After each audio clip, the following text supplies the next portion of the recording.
नमस्कार। Resurgent India में आपका स्वागत है। बहुत दिनों से एक तमाशा चल रहा है देश में।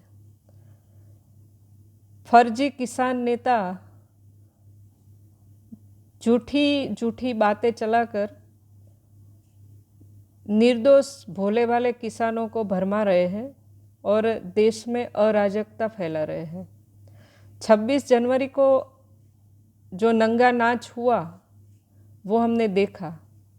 कितने पुलिसकर्मी घायल हो गए वो सब जनता ने देखा। जनता अब जान चुकी है।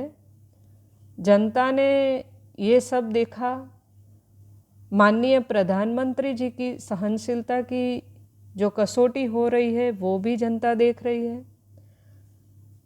जनता का धैर्य अब घुटने लगा है। उन लोगों का एजेंडा सिर्फ मोदी का विरोध है और कुछ नहीं है। किसानों का हित उनके दिल में नहीं है।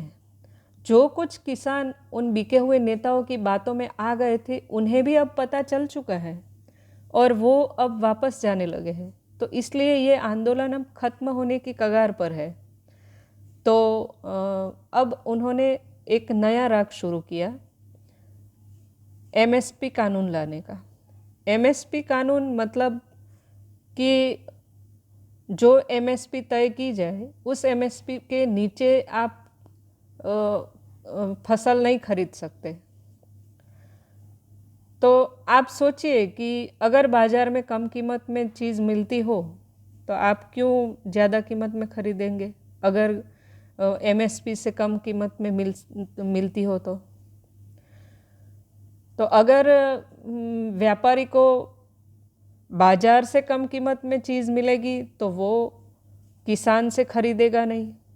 अगर किसान से वो खरीदेगा नहीं तो किसान के माल का क्या होगा, किसान की फसल का क्या होगा।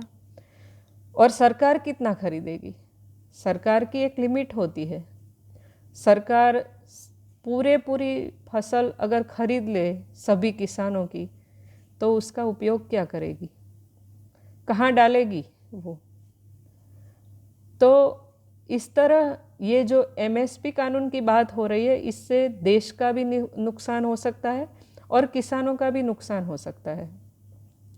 तो ये जो नेता है उन्हें तो न देश की पड़ी है न किसानों की पड़ी है।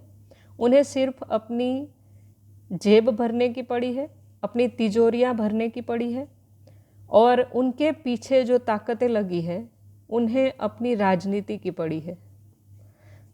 ये सब मिलकर हमारे देश को बर्बाद करने पर तुले हुए हैं। इसलिए हमें हमारे माननीय प्रधानमंत्री जी के साथ डटकर खड़े रहना है, उनका साथ देना है।